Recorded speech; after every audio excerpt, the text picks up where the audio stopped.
صلی اللہ علیہ وسلم کا قول ہے کہ آپ صلی اللہ علیہ وسلم نے فرمایا لَأُعَلِّمَنَّكَ سُورَةً هِيَ أَعْظَمُ السُّوَرِ فِي الْقُرْآنِ قَبْلَ أَن تَخْرُجَ مِنَ الْمَسْجِدِ۔ صحابی کہتے ہیں ثم اخذ بیدی فلما اراد ان یخرج قلت له الم تقل لأعلمنك سورة هي اعظم سورة فی القرآن۔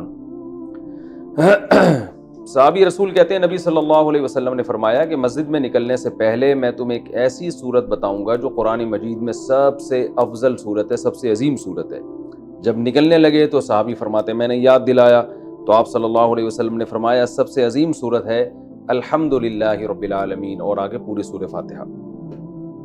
تو یہ بڑی فضیلت ہے، قرآن مجید میں بھی اللہ نے اس کی فضیلت کو بیان کیا، فرمایا وَلَقَدْ آتَيْنَاكَ سَبْعًا مِّنَ الْمَثَانِي وَالْقُرْآنِ الْعَظِيمِ۔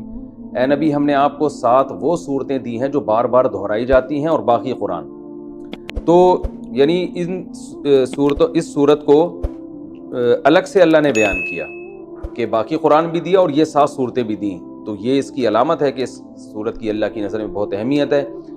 اور اللہ نے اس کی صفت یہ بیان کی بار بار دہرائی جانے والی بار بار دہرائی جانے والی صورت، تو یہ بھی اس کی ایک فضیلت ہے کہ بار بار نمازوں میں دہرائی جاتی ہے۔ نماز میں قرآن کا کوئی بھی حصہ اتنا زیادہ نہیں پڑھا جاتا جتنی سورہ فاتحہ کو پڑھا جاتا ہے، تو بہت بڑی فضیلت ہے۔ اور آپ صلی اللہ علیہ وسلم نے فرمایا لم ينزل فی التوراۃ ولا فی الانجیل سورۃ مثل سورۃ الفاتحۃ ولا اعظم منها۔ آپ صلی اللہ علیہ وسلم نے فرمایا نہ اللہ نے تورات میں اس سے بہتر سورت نازل کی، نہ انجیل میں، اور نہ باقی قرآن میں اس سے بہتر سورت نازل کی ہے۔ اور ایک اور حدیث میں آتا ہے کہ رسول اللہ صلی اللہ علیہ وسلم نے ارشاد فرمایا کہ اللہ تعالیٰ فرماتے ہیں قسمت الصلاۃ بینی و بین عبدی۔ اللہ تعالیٰ فرماتے ہیں میں نے اپنے اور بندے کے درمیان نماز کو ڈیوائیڈ کر دیا ہے۔ تو یہاں نماز سے مراد فاتحہ ہے، یعنی اس کی اتنی اہمیت ہے کہ اللہ نے فاتحہ کو نماز سے تعبیر کیا ہے۔ تو فرمایا کہ جب کوئی بندہ نماز میں کھڑا ہو کر کہتا ہے الحمدللہ رب العالمین، تو اللہ تعالیٰ فرماتے ہیں حمیدنی عبدی، میرے بندے نے میری حمد و ثنا کی، یعنی فرشتوں سے فخر سے کہتے ہیں۔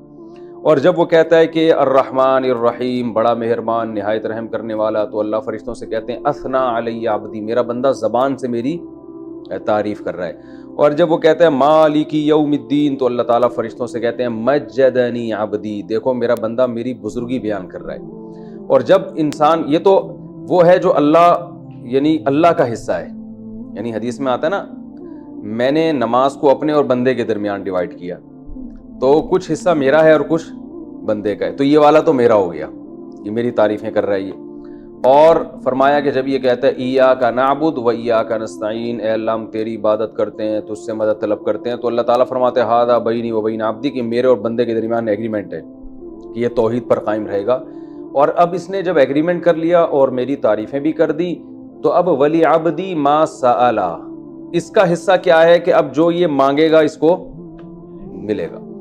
تو اب یہ مانگے گا کیا، اللہ تعالیٰ ہم پہ چھوڑ دیتے، ہم الٹی سیدھی مانگنا شروع کر دیتے، تو اس لیے اللہ نے فرمایا کہ بڑی چیز مانگو خود، کیونکہ اللہ کی رحمت جوش میں ہے اور اللہ کو پتہ ہے کہ میں دعا قبول کروں گا، تو اس لیے اللہ نے اچھی دعا مانگنے کا ہمیں حکم دیا جو اہم تھی۔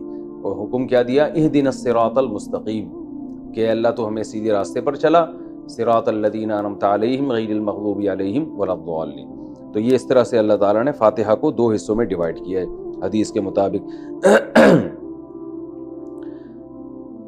اور حدیث میں آتا ہے صحیح مسلم میں عبداللہ بن عباس رضی اللہ عنہ سے مروی ہے کہ آپ صلی اللہ علیہ وسلم کے پاس جبریل علیہ السلام بیٹھے ہوئے تھے، اچانک آپ نے ایک زوردار آواز سنی جو اس سے پہلے کبھی نہیں سنی تھی۔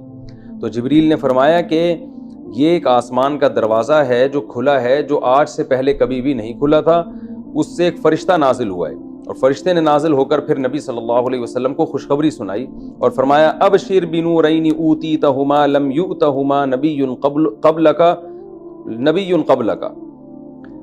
فاتحۃ الکتاب و خواتیم سورۃ البقرہ۔ اس نے آپ صلی اللہ علیہ وسلم کو خوشخبری سنائی اور عرض کیا کہ یا رسول اللہ، آپ کو میں 2 ایسی قرآن کی صورتوں کی خوشخبری سنا رہا ہوں جو آپ سے پہلے کسی نبی کو نہیں دی گئی، تو ایک تو سورہ فاتحہ اور ایک سورہ بقرہ کا آخری حصہ، آمن الرسول بما انزل الیہ من ربہ والمؤمنون۔ تو یہ اس کے کچھ فضائل ہیں، اس سے معلوم ہوتا ہے کہ بہت بڑی فضیلت ہے۔ ایک فضیلت سورہ فاتحہ کی یہ بھی ہے کہ یہ دم میں بھی رقیہ کے کام آتی ہے۔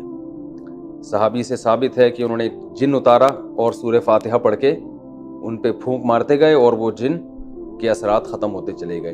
تو اس لیے اگر کسی پہ خدا نخواستہ جادو یا جنات کے اثرات ہوں تو سورہ فاتحہ پانی پہ دم کر کے چھینٹے ماریں یا ویسے پھونک ماریں، اس کا بہت فائدہ ہوتا ہے۔ یہ سورہ فاتحہ کیا جو ہے نا کچھ فضیلت تھی جو میں نے آپ کے سامنے بیان کی۔ اب اس کی کچھ تفسیر بیان کروں گا۔ سورہ فاتحہ میں نماز میں اس کا کیا مقام ہے؟ رسول اللہ صلی اللہ علیہ وسلم نے ارشاد فرمایا کہ من لم یقرأ بفاتحۃ الکتاب فلا صلاۃ لہ، بخاری کی حدیث ہے، جو شخص سورہ فاتحہ نہیں پڑھتا اس کی نماز نہیں ہوتی۔ تو اتنی بات تو بہرحال ثابت ہے کہ سورہ فاتحہ نماز کا ایک ضروری حصہ ہے۔